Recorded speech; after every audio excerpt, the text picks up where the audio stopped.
It doesn't always happen that when I go on vacation or take a trip out of town or leave Pittsburgh, just try to do something with my family that major news breaks. There are times when it has happened.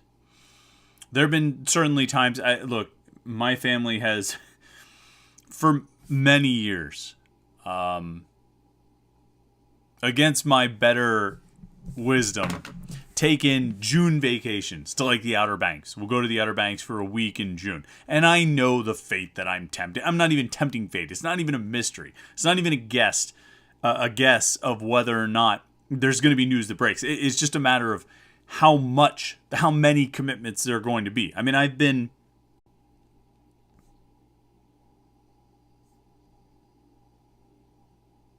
Okay. I believe we are back. I apologize for that. I don't know what happened there. I think we've got it all fixed now, so I apologize. What I was saying is I have been, I've been on vacations. I've interviewed recruits sitting in hotel rooms, or down in the hotel lot. Man, we're having another connection issue. I really apologize for this. I don't know why, of all nights when I really need a clear connection because I want to talk about some of these things, I apologize for the issues that we're having with the buffering. Hopefully we won't have much more of it.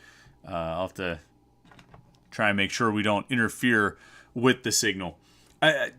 It doesn't happen every time that I go on vacation and recruits commit or news breaks, but it sure feels that way. And like I say, I knew when I would go on vacation in June that there would be commitments because there are always commitments in June. It was just a matter of how many there would be and how much it would interfere with the vacation. And I would, how much time I would lose just sort of sitting on the phone trying to write articles and track recruits down. That tends to happen. We moved our vacations for a few years to May, and it was much more fortunate. Things didn't really seem to happen as much. But there's been a history of news breaking while I'm on vacation, and inevitably kind of got to snap to it. I went to New York City a month or two ago. I think the end of March, I went to New York City just for like a weekend, had to use some flight credits. That was when they got Tyler Wiltz, the linebacker from, where is he from, Missouri State or Southeast Missouri State, I forget where he, transfer committed while I'm there, because inevitably it happens. This past weekend, we took the family to New York City. First time my kids have ever been to New York City. Wanted to take them up there, give them an experience of the city, do a lot of things in the city, and was really looking forward to it. Planned this trip out, really trying to plan out what we would do, where we would go, what we would see. And as I'm sitting in the airport, Pittsburgh International Airport, for our flight to Newark, because we stayed in Newark and took the train into the city every day. My kids love public transportation. They thought it was great. As we're sitting in the Pittsburgh airport, our flight to Newark is delayed. Instead of leaving at like 7 o'clock, it ends up leaving at like 8:30. And I'm sitting there, and I've already gotten this news, and I'm frustrated and annoyed. And then I start getting text messages. And then I start getting direct messages. And I start getting phone calls. And as my kids are running up and down the concourse, because you're in Pittsburgh International Airport, there's a lot of space to run, I'm working the phones, trying to find out just what the hell is going on with Jordan Addison. And it was the last bit of news that I expected to happen. I figured something would happen. There would be a commitment or something like that. I never in my wildest dreams expected that we would be dealing with news on Friday that Jordan Addison was considering, and I think at that point he wasn't even really considering much anymore. I think it was done. Going into the transfer portal, leaving Pitt for another destination. USC, the apparent target school, the one that's been involved the most. We're seeing different things about this school's involved, that school's involved. I don't know. I mean, I'll say that right off the bat. If someone wants to ask, hey, where's Addison going to go? Who's really involved? I don't know. Some guys from the Rivals Texas site have hit me up. I haven't gotten back in touch with them lately. We traded a few text messages because Texas has been linked here. Alabama's been linked here. It's a content mill on the internet, right? Any content you can put out. What schools make the most sense for Jordan Addison? This and that. To me, I'm sticking with USC. Up and until the point when that changes.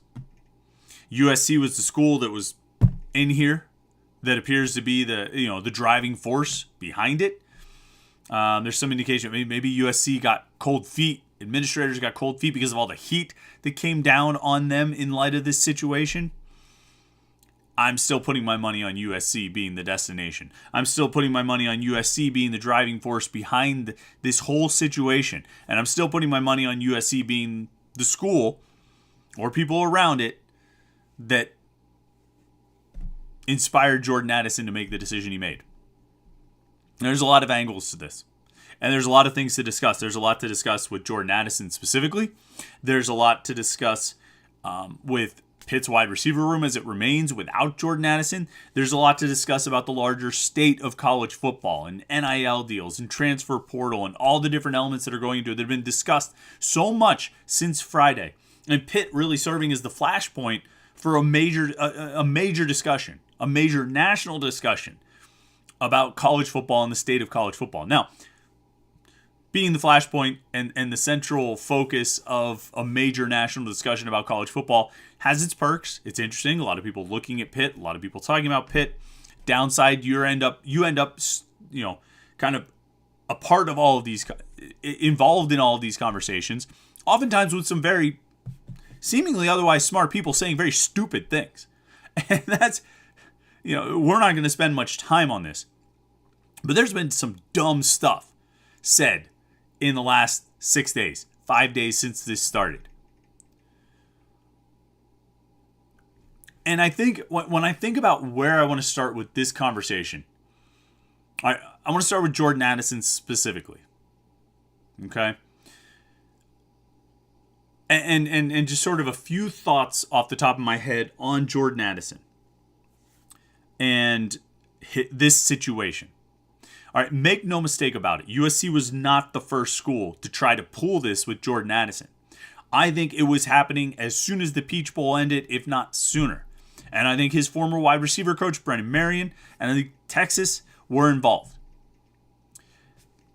And I don't want to go too far of accusing people or schools or entities of certain things, but I absolutely think that Brennan Marion tried to get Jordan Addison to follow him to Texas. I believe that. And so that's where it started. Okay, and I know from different things I was told on the record, off the record, that, Pat Narduzzi obviously has talked about how he had to fend off 12 or 13 teams or something this offseason to keep Jordan Addison in the fold. I think it started with Texas, and I think it grew from there. And I think it was difficult for him. I think it was a challenging time, particularly in January. Ultimately he did that interview with me on the Panther-Lair Show. We had Jordan Addison, and he talked about how he was staying at Pitt. He was going to finish his career at Pitt. He was going to keep playing at Pitt. He wasn't going anywhere, H2P and all that stuff. You look back on that now, 4 months later, rings a little hollow. But you understand, things change, people change, the perspectives change. It's fine. But I know at that time it was difficult for him. I know at that time he was struggling with it because I think Texas was coming through with some big offers. I think Texas was trying very hard to get him to transfer there. And I don't think it ended with Texas. Obviously, it didn't end with Texas because here we are right now. Now, I can't say with any certainty what kind of contact Jordan Addison has had with USC, what kind of contact Jordan Addison is having with USC, what kind of things were promised to him, what was said. I don't know dollar amounts. I've seen the same reports you have. I don't even know if I believe that Pitt, quote unquote, matched the offer. Okay? I don't even know if I believe that. Obviously it wouldn't be Pitt matching the offer. It would be the collective. It would be people outside the university trying to work with Jordan Addison on NIL deals to get him enough money to stay in Pittsburgh. And I don't know what he's getting offered by groups at other schools. I don't know what Pitt tried to offer to keep him. I know he has made a lot of money. And I know that he's also dealing with sort of the contractual fallout of, effectively reneging on those deals. But I don't know those specific details. Now, obviously, he's going to get a lot of money wherever he goes. Whatever school he ends up picking, he's going to have some very good, very lucrative NIL deals in place. I still, and I hear it in different places, and I've heard it a couple different times, that I don't know if the money is the number one thing. And it's funny, we've got the picture of Jordan Addison on the screen there. He just popped up in the slideshow. It's going to keep happening throughout the show, but it's funny as we talk about it. I think one of the things I've really learned in the last 5 days is that Jordan Addison was a pretty unique guy. That he seemed to sort of largely keep to himself in the locker room. That he was pretty quiet.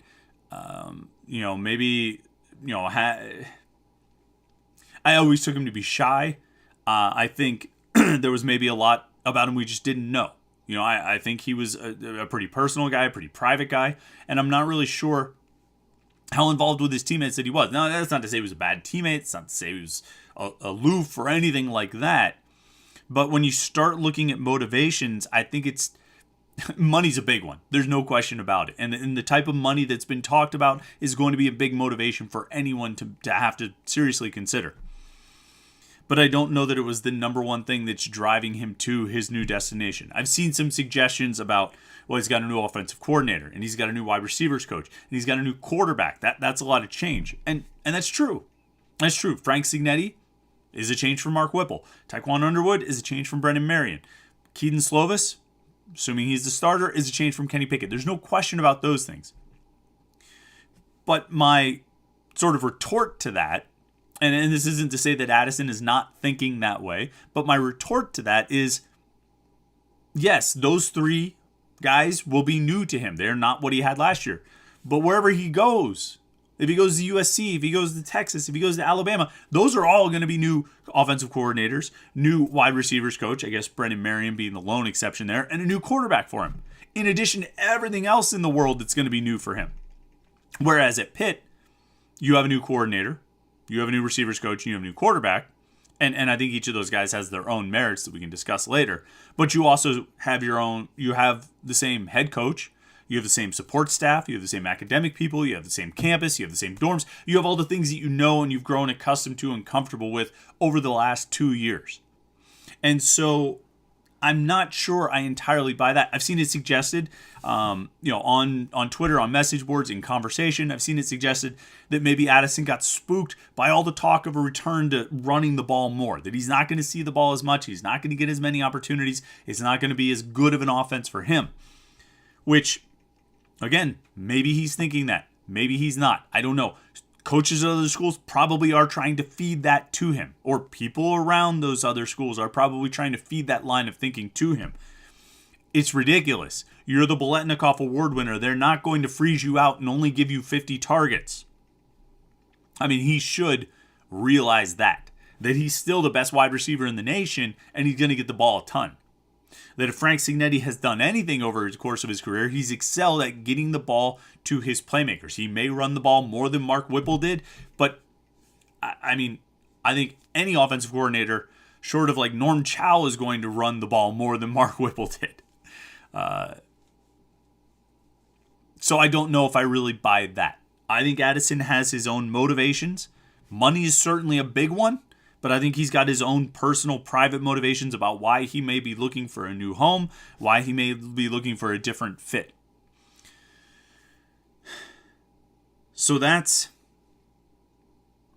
kind of my first thoughts on Jordan Addison. But of course, there's the bigger issue. Of course, there's the bigger talking point, and it's about the state of college football. And as we went through the weekend, there was a lot. There was a lot of hyperbole. There was a lot of, there was a lot. A lot of people had opinions about what this means for college football. And one of the things that I couldn't help but think is all the people who claimed that NIL and it would be the downfall of college football, it sort of felt like maybe they were right. When NIL legislations were being passed around the country in different states, And a lot of people said, this is it. This is the end of college football. It's going to become free agency. This is the downfall. This is when fans will tune out. I don't want to say I entirely rejected that, but I pulled back from it. And I pulled back from it because I generally try to keep perspective on things. I fail on this in a lot of areas of life.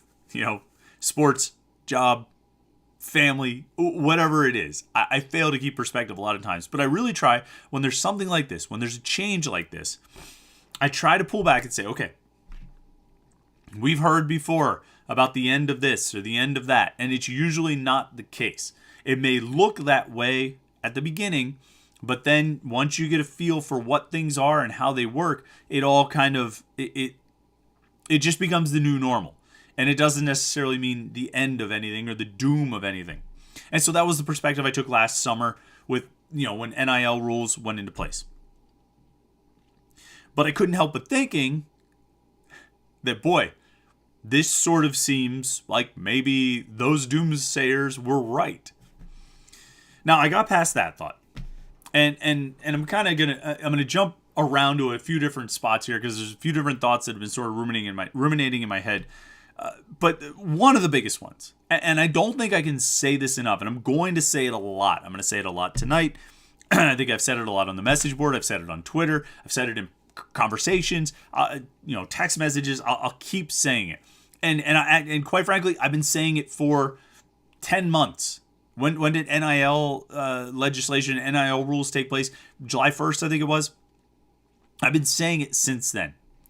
That we don't know what this will ultimately look like once it settles into being routine. Okay? Once it settles into just being the normal way of things, then we'll really know what NIL, what impact NIL has had on college football. Right now, it's all over the place. It's all over the place. Okay? And it's been all over the place since July 1st because nobody knew what it was going to be. The quarterback at Ohio State gets $1 million NIL deal and leaves and goes to Texas, right off the bat. What's going on? I think the NIL deals, it was initially thought, oh, good, kids can sell their jerseys and strike up a deal with a car dealership, put their face on a billboard and get a free Chevy. And there was some of that. Kenny Pickett took it in a certain direction, and a few other guys, Johnny Patrician and Cal Adamitis, and I think people across the country, players took it in a certain direction where they used the NIL rights for good, for charity, or Kenny got free meals for the offensive linemen, things like that. It was all, these first 10 months have been and will continue to be sort of exploring what this really means, what this really looks like. And how this is really going to work. And I don't think the market has really been set for what players are worth and what players should get. What, reasonable within the market. I can tell you last year, we did the Kenny Pickett show here on Panther-Lair.com, right? And without getting into numbers, okay? Kenny obviously, that was an NIL deal. Kenny got money to do the show from our sponsor. And I can tell you that in the negotiating process, when numbers were thrown out, and I was kind of involved in that negotiating process, of trying to make all the pieces come together. I was involved in that. And as different numbers were thrown out, there were times where my jaw dropped. I said, whoa, wow. When Kenny's representative said, all right, here's what it's going to take to make this show happen. I'll be honest, my reaction was, well, all I can do is ask. All I can do is ask the sponsor if they'd be willing to do it. Because in my mind, I was like, that is a ton of money for this. I don't think we're going to get, hopefully these other guys are open to negotiation because, wow, that's crazy. That's what I thought at the time. And that was for August, September, October, November, 4 months of shows. I think we ended up doing like 18 shows. Basically one a week from training camp through the end of the regular season, then 1 or 2 in the postseason. We did like 18 shows. And which was a tremendous time commitment for Kenny. And so I thought, okay, I guess, but boy, it still seems like a ton of money. By comparison to what guys are getting now, Kenny got pennies. Pennies on the dollar. Like, I actually joked with him the other day. I said, dude, you were underpaid doing what you did on that show. If it was a year later, he would have made a lot of money to do something like that. Because the market it hasn't been set yet. Okay, so even if we're talking about, you see these numbers with Jordan Addison. He's a $2 million NIL, $3 million NIL. This, Texas A&M's $20 million recruiting class. This isn't the market. This isn't the market. This is not where the market's going to settle. I just believe that. I can't see the future, and neither can you. I can see where things are right now, and it's just really hard for me to believe that we are at the finish line, that we've gone through the evolution phase of NILs, and now this is what it's always going to be. I can't buy that. I just cannot believe that, because I think a market sets itself, and I don't think it has, because it's been less than a year. I remember having conversations last summer as we were trying to put the Kenny show together, and we were talking about different things. I was talking with Kenny's representative, and we talked, and I talked with him through the year. I talked with him, this past off season. Like I say, the guy that Kenny was working with, as we would talk about different things, and we both just we would always come back to this thing of, or we would always come back to this talking point of, nobody really knows what this thing is going to look like in a year. Last August, we said it. We're like, well, let's do this now, and we'll see what it looks like in a year, because we don't really know. It's going to evolve. And I think what you're seeing, what you have seen, and what you're continuing to see, and what you will continue to see, is just different things getting tried. Let's do this. Let's do that. Let's give this much money. Let's give that much money. Oh, that's way too little. Give them much more. Oh, well, we really need this player. We can give this much. We can do that much. We can do this and do that. And it's still evolving. What happened this weekend with Jordan Addison? Maybe it'll become the norm. Maybe it won't. There are ways to deal with that. Certain elements of that. And we'll talk about that in a little bit too. But I don't think what happened with Jordan Addison this past weekend is going to be the norm. I think there will be adjustments. I think the market will continue to adjust. I think this whole process will continue to grow and evolve and become whatever its final product is going to become. And I don't think we're there yet. And it may take a few years. It may be another 2 or 3 crazy years. Years that we look back on and say, holy cow, that was wild.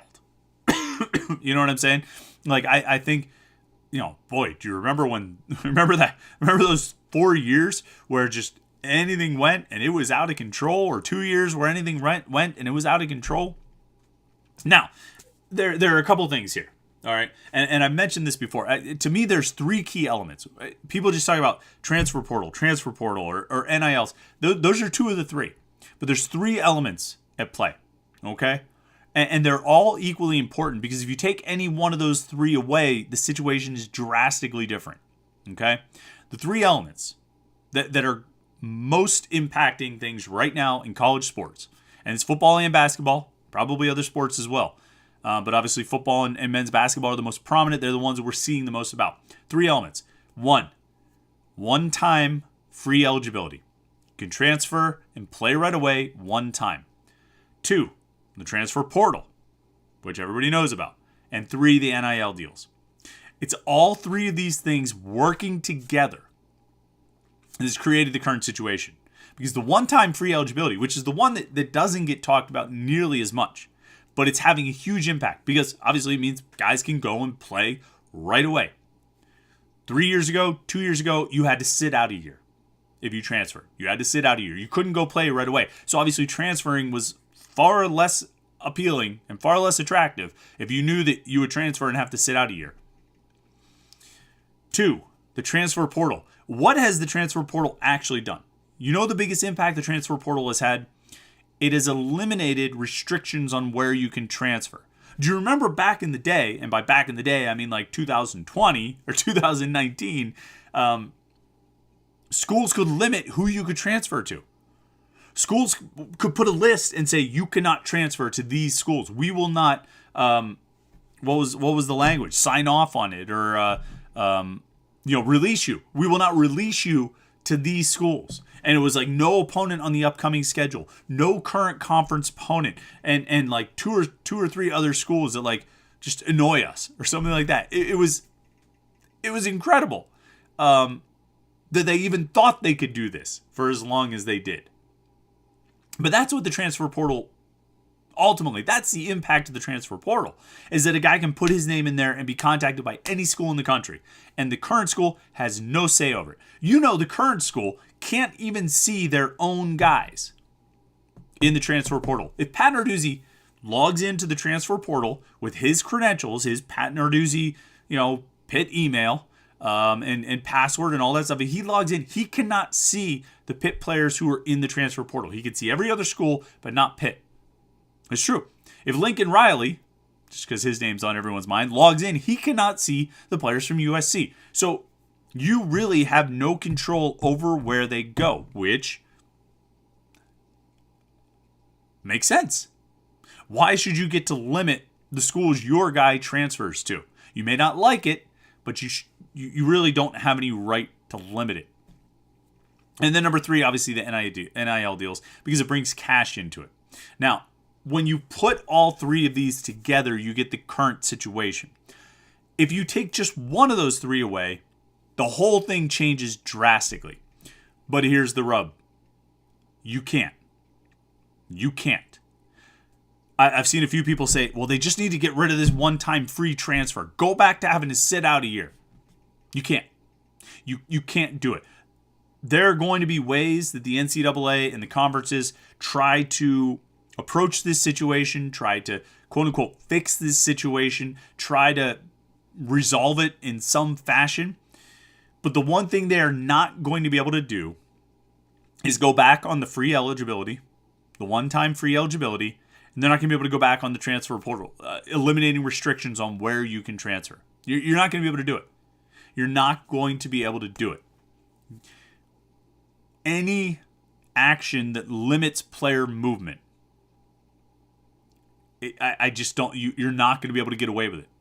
You're not. Those things are here to stay. Okay? And if anything changes with the one-time free eligibility, it might be that it becomes all the time free eligibility. You can transfer as many times as you want and play right away.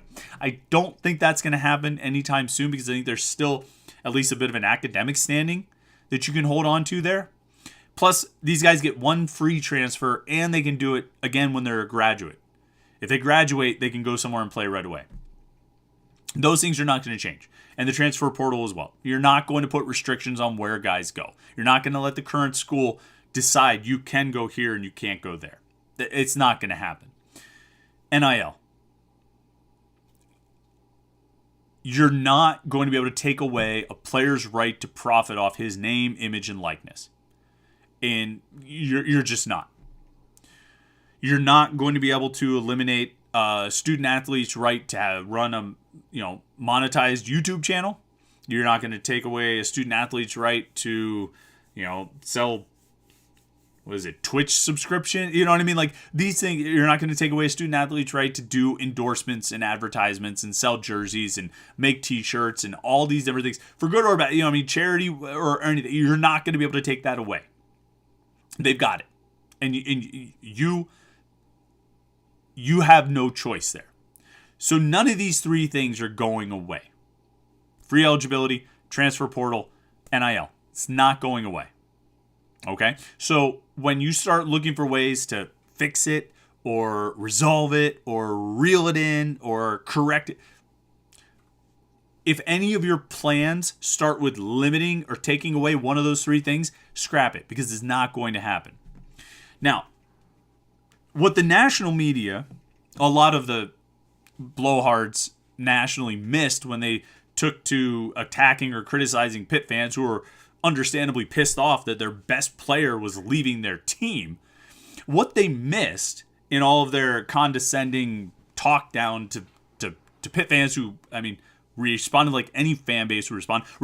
Pitt fans who responded like West Virginia responded when the same thing happened to them with their football guys who were going to Miami under very similar circumstances. It just so happens they weren't Biletnikoff Award winners. But what they all missed is the thing that made Pitt fans the angriest is how dirty the whole thing looks. That there are reports coming out about the NIL deals Jordan Addison was potentially going to get before he was even in the transfer portal. Now, the transfer portal timeline, you got to understand this, okay? Because this is important. This is really important. Jordan Addison submitted his paperwork to Pitt on Friday, okay? On Friday, he submitted his paperwork to enter the transfer portal. Once that happens, the compliance department of the school has, I thought it was 48 hours. I think it's actually 2 business days to submit that player to the transfer portal. Okay, they have 2 business days. So he put it in on Friday. His name didn't show up in the portal until Tuesday. Even though he submitted his papers to the compliance office, schools cannot contact him until he's actually listed in the portal, which means any contact he had with a school other than Pitt prior to Tuesday when his name officially showed up was against the rules. Against the rules. If he talked to Lincoln Riley, it's against the rules. If he talked to the receivers coach at USC, it's against the rules. If he talked to Brennan Marion about going to Texas, it's against the rules. All of it. All of it. But we know there are workarounds. And while I may personally believe, or you may personally believe, that Lincoln Riley probably was involved, or staffers and recruiting guys and this kind of thing at USC were probably involved in this prior to Friday, prior to Tuesday, more relevantly, we all know there are workarounds, just like there have always been workarounds. And it's the boosters, and it's the NIL collectives, and it's the people who are not actually part of the university staff, not actually part of the coaching staff, reaching out and getting the message across. Now, there's still rules that boosters can't be involved in recruiting. So effing enforce those rules, right? Enforce the rules that are already on the books. The NCAA is talking about forming a task force to address NIL. The NCAA apparently worked for 2 years on trying to prepare rules on how to handle this situation when it inevitably came to pass. Enforce the rules you have about booster contact with prospective student athletes, be they recruits or transfers. You have the rules in place. Enforce them. And if you need to make new rules that put more of a punishment on the school itself, if boosters act on the behalf of the coaching staff, do that too. One of the best things the NCAA ever did was the failure to comply, failure to create an atmosphere of compliance, failure to control. Or basically, and I feel like Jim Calhoun was one of these guys who got dinged for this. You don't get the excuse of, oh, you didn't know what your assistants were doing. You had no idea. You were just being the head coach trying to schedule games. You didn't know your assistant coaches were out doing this and that. No, it's on you. You're the head coach. Extend it. Extend it to the boosters. Extend it to the groups who are trying to work on your behalf and working around the rules. Extend it to them. Okay? That's what the NCAA's only chance here is you extend it and hold the universities, the athletic departments, the programs, and the coaches responsible for the actions of the boosters. Well, they don't know. They don't know what those boosters are out there doing. This guy might be, he's a rogue actor. Get him under control. If he's a rogue actor who's rich enough to spend $3 million to bring a wide receiver out to Los Angeles, you probably know who he is because he's probably donated to you. You need to make the message very clear that he doesn't get involved in recruiting. And if he does, and it can be proven, it can be traced, you get in trouble for it. Kids should be able to make money. Kids should be able to transfer. Kids should be able to go to the school that they want to go to. But you can still have recruiting rules, and you can still make it happen by the books. And it's not going to fix everything, and there's still going to be dirt in college football. It's still going to be dirt in college basketball. There always has been dirt in college football, and there always has been dirt in college basketball. But right now, it's an open-air market. Right now, it really is an open market. It's open season for groups outside of the coaching staff to take action. Well, if that's going to be the case, then you need to hold the coaching staff responsible. And once those guys get on campus, once they're signed, once they're part of your team, man, you can give them great NIL deals all over the place. And yeah, you're still going to be, they're probably still going to be able to get word to the players. But you make it very clear that if these groups, if these people, if these bad actors are acting on behalf of the school, if they're trying to recruit for you, they're going out and doing things that coaches are supposed to be doing, or they're interacting with recruits when only coaches are supposed to be interacting with recruits or transfers, then you hold the coaching staffs responsible. I think that has to be the move. I think that's the only way to take at least a little bit of the stink off of this. You know, if Lincoln Riley can get Jordan Addison to transfer, good on him. Do it within the rules. Don't contact a guy before he's in the transfer portal. Let him go in the portal and then contact him. And yeah, you know, if you have your guy talks to this guy who talks to the trainer who talks to that guy and gets word around, and I mean, those things are going to happen. But you can cut down on some of that third-party influence and third-party interference if you start holding the coaches accountable for it. And I'll be interested to see, and I'm going to get to, I feel like we probably have a lot of comments and questions here, and I definitely want to get through all this because, yeah, you guys have blowing this up. I've been talking for a long time, and so you guys have been blowing up the chat, and I appreciate it. You know, my last thought sort of on the general overall nature of things is that there's part of me that thinks this could be where Power 5 autonomy really has some value and really kind of flexes its muscle and does something for the good. I think if these 5 conferences, if the SEC, the ACC, the Big 10, the Big 12, and the Pac-12 really want to, and their conference leadership, their conference commissioners have talked a good game.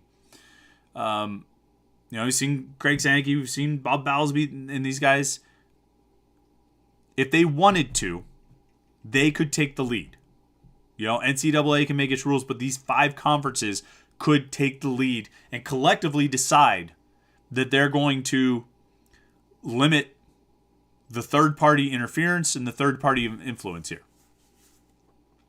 And that might be the most impactful way to affect change, if affecting change is the ultimate goal. And if it's not, then we keep going like this. Although I gotta, you know, at some point, I mean, if it's true, if Texas A&M really got $20 million, you know, paid $20 million for its recruiting class or whatever it was, I mean, you can't keep doing that. You can't do that for the next 20 years. You know, like even crazy schools like Texas A&M and Texas, you know, there's still at some point the money's going to run out. You know what I mean? At some point, it's not going to make sense to spend this much money. But again, that'll be a market correction thing that I think will happen at some point. But I think the conferences could take the lead here and make the biggest impact going forward. But we'll see. We'll see what they have the stomach for. And we'll see if they're willing to go for it. All right, let's see here. Into the chats. RJCman38 is a super chatter. Appreciate that very much. He says, WTF, how does USC not get pinged for lack of institutional control? Proof in this case is plausible deniability. In my opinion, the game is more important. Yeah, lack of institutional control. That's the phrase I was looking for. And I think, you know, maybe that doesn't, you know, fully apply to the current situation.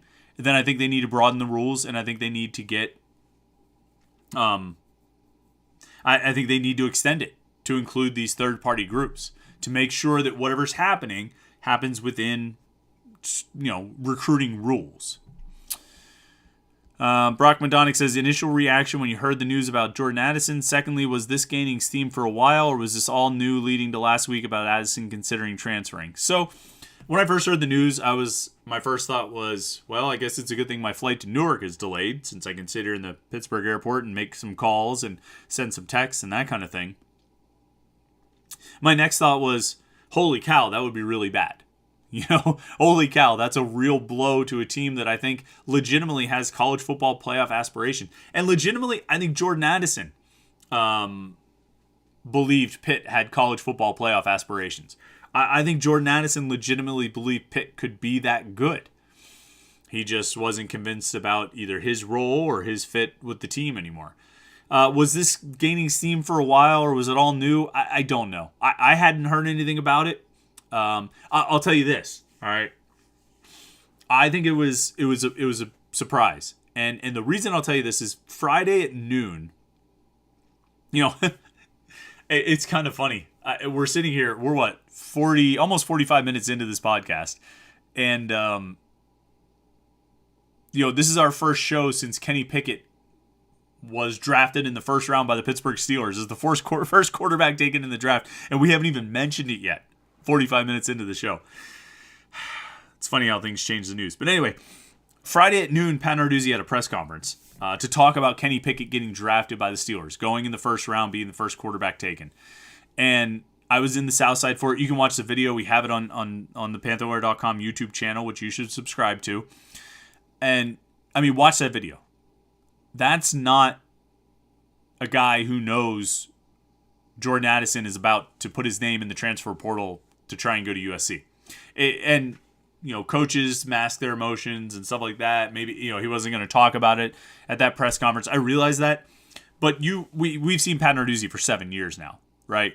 Coming up on 8.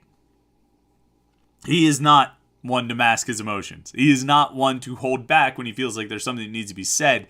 And if you watch that video, I think it's pretty clear Narduzzi didn't know at that point. So I think it was, I don't think Pitt saw it coming. I don't think it was in the works. I don't know how long it was in the works, but Pitt was not aware of it. I'm pretty sure about that. So kind of came out of nowhere. Benjamin Glazer says, is it because this is a Pitt problem regarding Addison, or is it just because of the nakedness of the cynical nature of the situation that has me just morose about college football in general? Yeah, there's no question about that. I think a lot of people, I think Pitt fans and non-Pitt fans, and it's funny to see West Virginia fans kind of giving Pitt a hard time about this Addison thing when, this happened to them. Akeem Mesidor is playing for Miami now, and in a strikingly similar situation. Another guy too, Darryl Porter Jr., is playing for Miami now in a strikingly similar situation. They did the same thing on basketball as well. I think it's similar things are happening in a lot of places, and it's creating disillusionment for a lot of fans. But here, and I think the reason this caught so much national attention is because it's the reigning Biletnikoff Award winner. A guy who won an ACC championship last year on a top 15 team, went to a New Year's Six Bowl, again won the Biletnikoff Award, an All-American. It was coming back looking to even build on that season. Play one more year before going to the NFL. It didn't make sense, and I even thought this in January when Texas rumors were heating up. I even thought this in January of just, I know there's a change in coordinator and receivers coach, but does it make sense to go somewhere to a totally new program or a totally new head coach, totally new staff? You're bringing in an offensive coordinator who's probably going to still do a pretty good job getting you the ball, probably going to adopt a lot of the things that they were doing previously. Does it make sense to go anywhere else just for a year? And I think because of all that, and this is the guy who ends up going to the portal right before the deadline, I think it made a lot of people, Pitt fans and a lot of people around the country, just sit up and say, what is going on here? And I think it drew a lot of attention. But I think for a lot of fans, there is sort of an apathy growing because they're concerned that if they felt before like they really didn't have much of a chance to win a national championship, now they feel like it's been sort of proven to them that they're not going to have a chance. And that can be pretty disheartening. Let's see. Kevin Plaucha early on in the chat said, laid out a few topics of discussion. Jordan Addison, we talked about that a lot. NIL, we talked about that a lot. Diaz twins, Jeff Cable got 2 commitments here on Wednesday. Jorge and Guillermo Diaz-Graham, we'll talk about them in a little bit. I'll get to them. We got so much to talk about. Kenny Pickett, we didn't, we barely even glazed over the fact that Kenny Pickett got drafted in the first round. I mean, it's just so funny. I mean, it was incredible on Thursday night when the Steelers took Kenny Pickett. It really was. I mean, like I said this on Twitter that, it's part of the rules of objective journalism. You don't root for teams. You don't root for the teams you cover, this and that. And, but you can't help but root for the people, the individual people on sort of a human level, and you can't help but root for the storyline. And in terms of those two areas, like Thursday night, those two both cashed big time. Big time. With Kenny Pickett, it was a great guy. It's been fun to get to know him. It's been fun to watch his career. Getting drafted by the Steelers. And I went back and forth about whether it was a good thing for him to go to the Steelers, whether it was a bad thing. There's upside, there's downside. But, I mean, it's awesome. It's awesome. It's awesome the Steelers valued him that much, had him rated that high on their board, that they wanted to get him so bad that they took him in the first round. I mean, much credit to Kenny. Much congratulations to Kenny. And we all get to watch him up close for quite a while, And, hope he does great. It's going to be a lot of fun. Let's see. General So's Chicken says, after some long consideration, we don't have anyone to blame but ourselves. Pitt should match the offer for Jordan Addison. I don't want to hear they don't have the money. That's a joke. And if he goes, when you match the offer, that's on him. Excuse me. So I don't know about all that. Like I said, I don't know what Jordan Addison is getting or potentially going to get. I don't know what he's been offered, by some of these schools like USC. And I don't know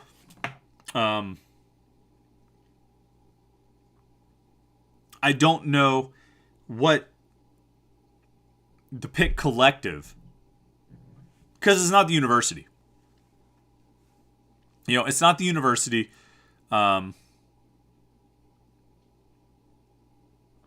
the coaching staff that makes these NIL offers. It's people around the program. It's sponsors. It's boosters. It's people looking to do endorsement deals. I'm sorry, I got the hiccups all of a sudden. And I don't know what Jordan oh my goodness. I don't know what Jordan Addison was offered. You know what I mean? I don't know what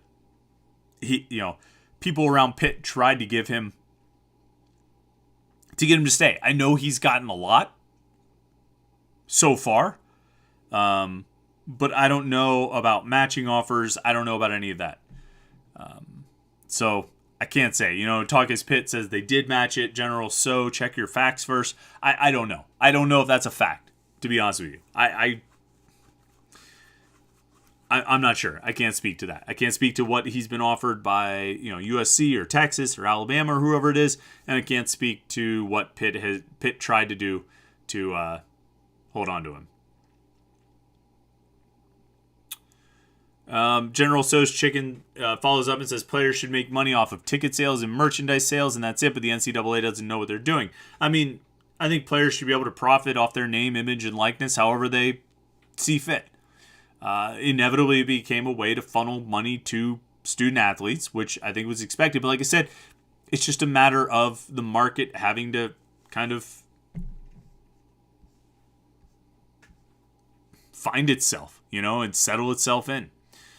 Brock McDonagh says, I've seen some college football media guys suggesting Jordan Addison was looking to leave because of Keaton Slovis. Any belief in that, or is that all smoke? I don't know. I don't know. I don't know what his chemistry was like with Keaton Slovis. I think Keaton Slovis looks like a pretty good quarterback. I think he, would have certainly gotten the ball to Jordan Addison a lot. I think he's got a good arm. I think he could throw a deep ball. He could throw a short. He could throw intermediate. I think he's got nice touch. I don't know. I think Caleb Williams looks like a really good quarterback. I think Keaton Slovis looks pretty good too. And in an offense, it's definitely going to feature him. So I think there are a lot of possible reasons, possible motivations, but I don't know Addison's motivation specifically. Josh Newark says, let's talk solutions. Heather Lyke needs to be the driving force to get the ACC commissioner and other Power 5 commissioners to make rules immediately to address this. This could potentially be the death blow to college football. Yeah, so Josh, that's kind of what I mean is I don't think so. It looks bad right now. This is a dark time right now. But I think we have to keep in mind that it's still in transition. It's still in flux. It's still evolving and growing and developing. We don't know what the final product of NIL and transfer portal, and the one-time free transfer. We don't know what the final product of all three of those things coming together will look like. We don't. And so, I don't know about the death blow to college football. Is Heather Lyke going to be the driving force? I don't think so. I think it's going to be the Power 5 commissioners, quite frankly. I think they're going to be the ones who push this forward and make something happen to try to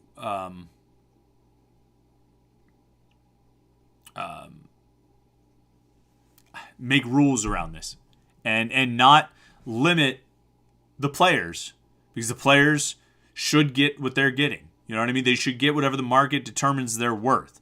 But I think you can set up a process for it. I think you can set up a process. Let's see.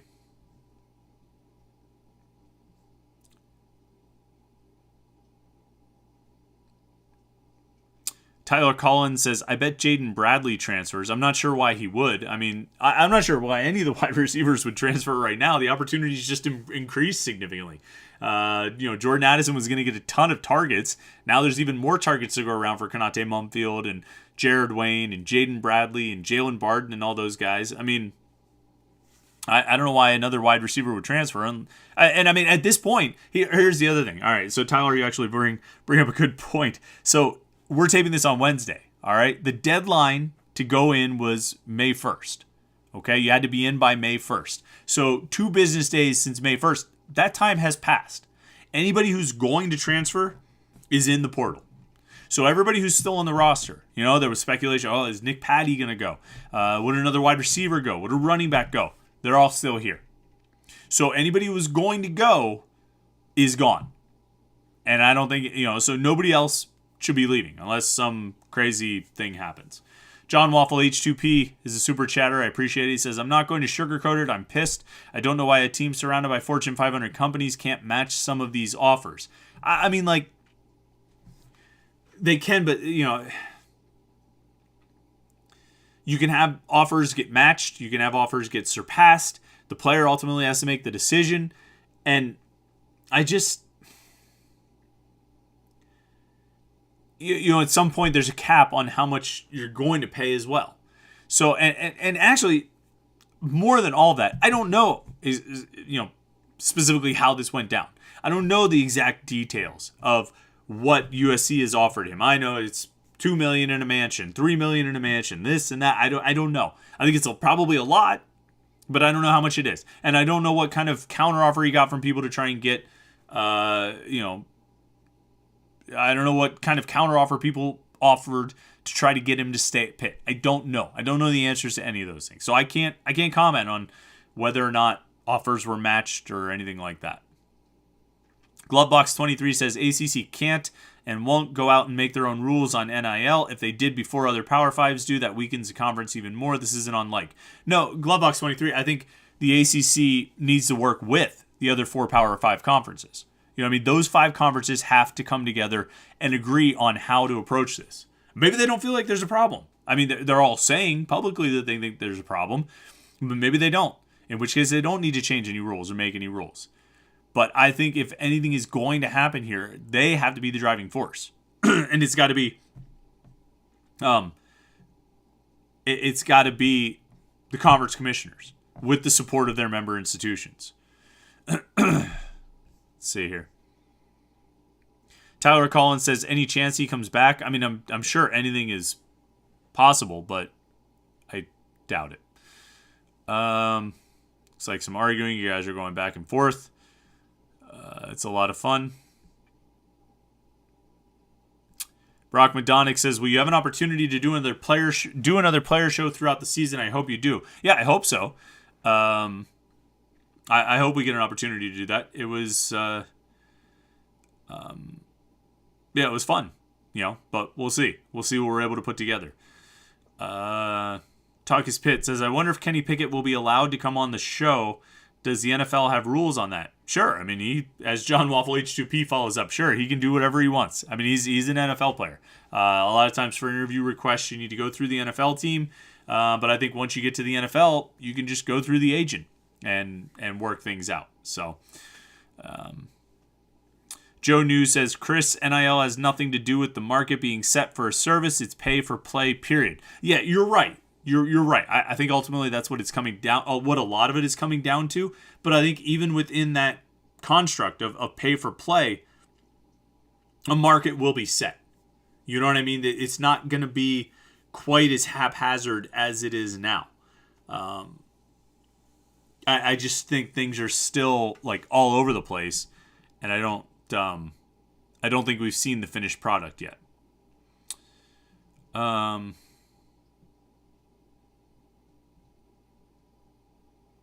Scrolling down through here.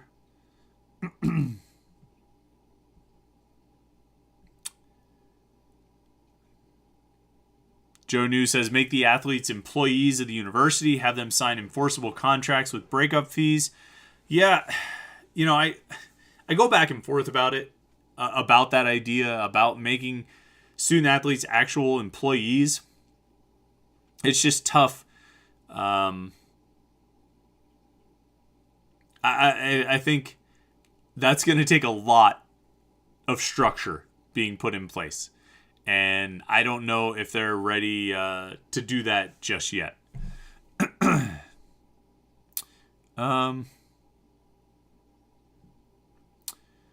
Reedworth says, when does Jordan Addison have to announce his decision? I wouldn't be surprised if he goes to Texas. It seems Marion has a lot of influence on him. Marion built strong relationships with him and Rodney Gallagher. Well, Jordan Addison doesn't have to make a decision on where he wants to transfer.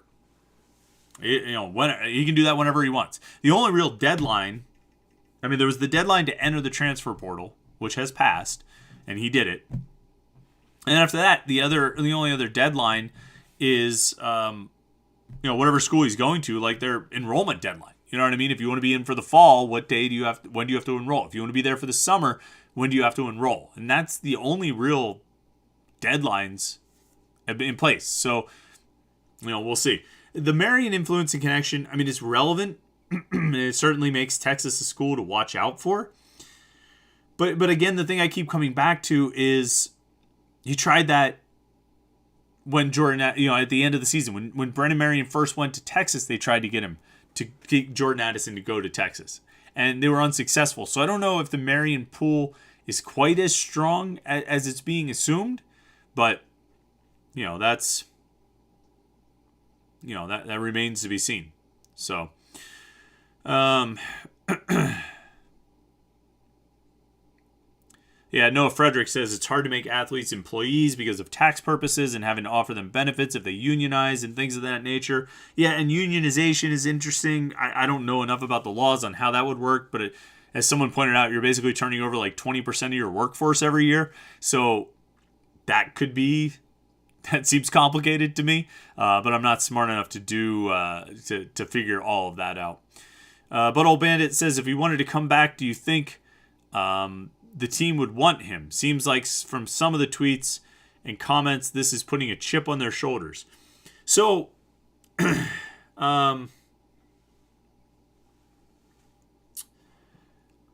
see here. First of all, I'm not in the locker room. I don't know what those guys think. I don't know what those guys want. I don't know how those guys feel about this situation. I have to imagine, there are probably a few that have some hard feelings about it. I have to imagine that there are probably a bunch who don't. I think the thing with players, there are always going to be guys who take some things personally. But I think, you see this in recruiting where like you have two best friends and one commits to a school and the other commits to a different school. Or guys transfer or whatever it is.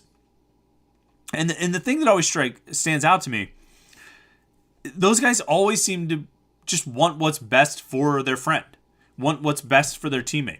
And if their teammate feels like he needs to go somewhere else, either commit to a different school or transfer to a different place, they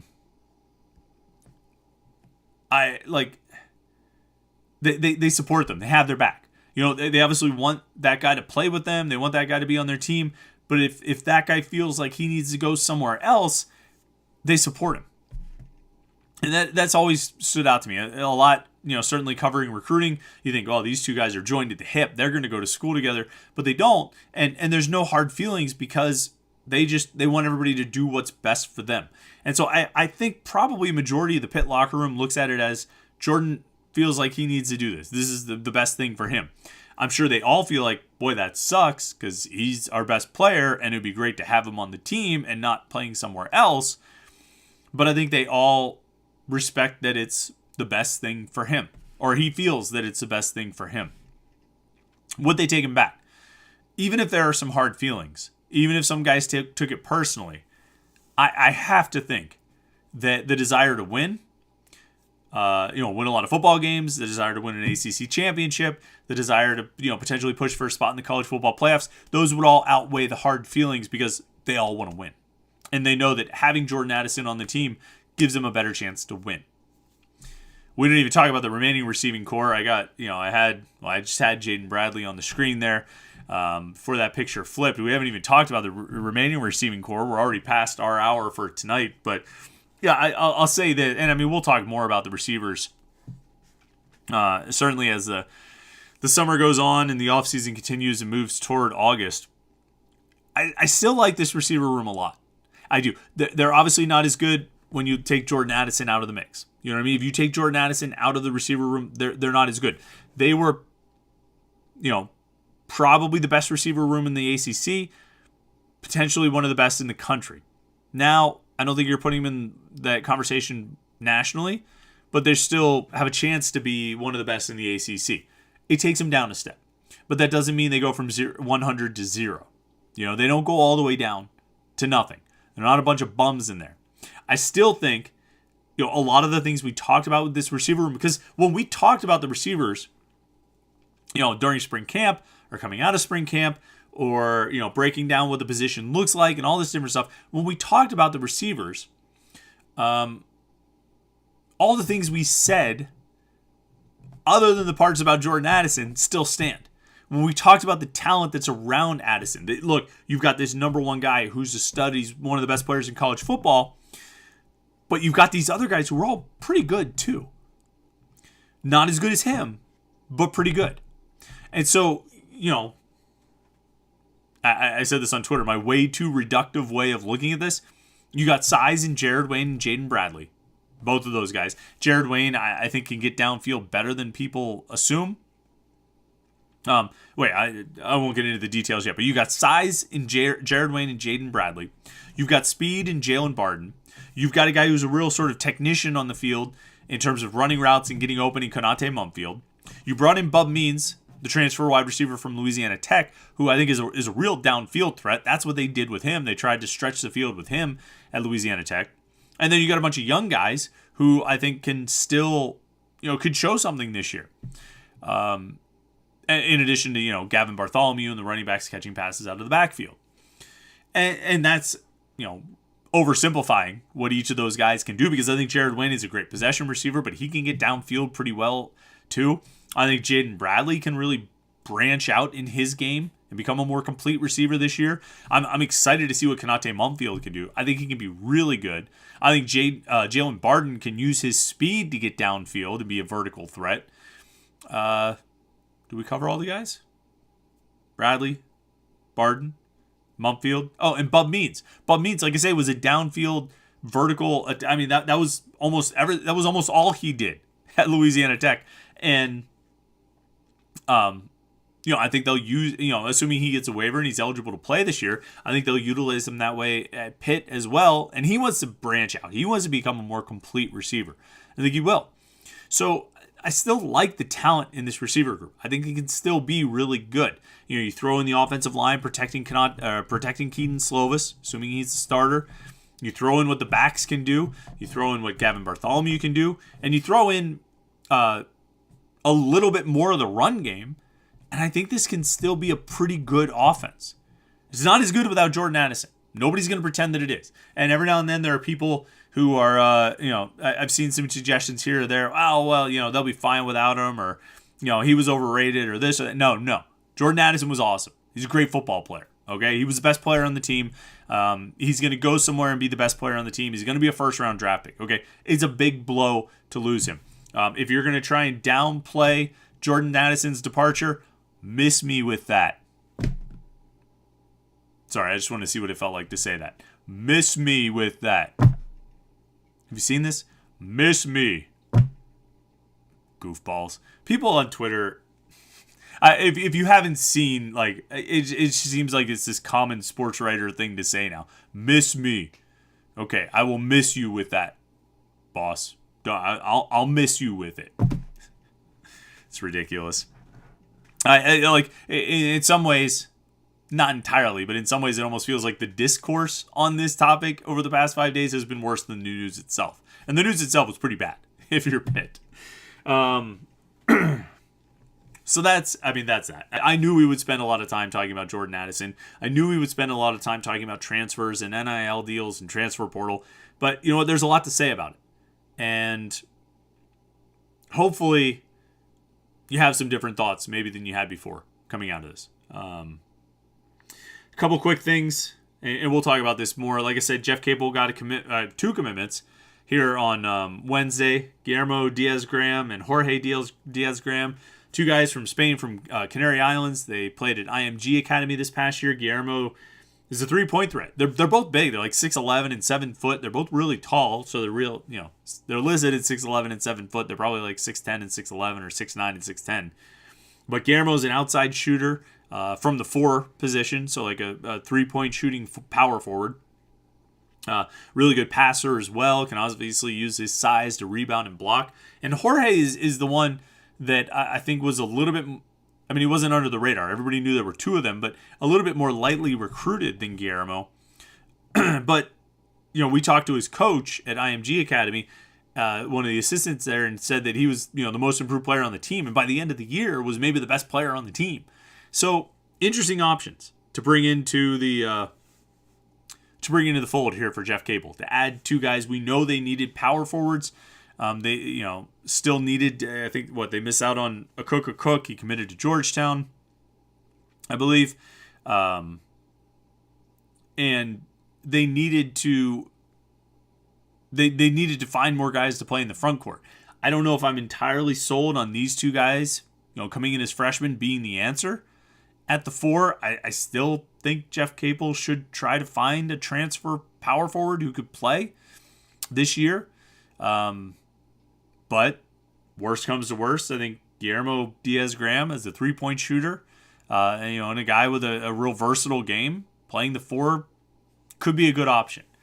I don't know if that's the ideal for the starting lineup, but I think it could be a good option. We'll have to see how that works out. We'll definitely have plenty more time to talk about that. We'll have plenty more time to talk about Kenny Pickett, Kenny Minchie. Pat Narduzzi got a quarterback commitment last week. Oh, my goodness. Or over the weekend, I guess it got announced. I forget exactly. But I think he committed the day after the first round of the draft. It's Friday morning. So Kenny Pickett got drafted by the Steelers Thursday night. Kenny Minchie, a quarterback from Tennessee, committed to Pitt Friday morning. So, it was all going really well until the Jordan Addison news. All right. I think we'll cut it there. I really appreciate everybody who tuned in. Make sure we don't have any extra comments jumping in down at the end. I appreciate everybody. It's been a good chat here on this show tonight, and I really do. It means a lot when everybody jumps in on the live stream. Make sure you subscribe to our YouTube channel, youtube.com/Panther-Lair.com. We definitely want to get everybody subscribed so you never miss a live stream.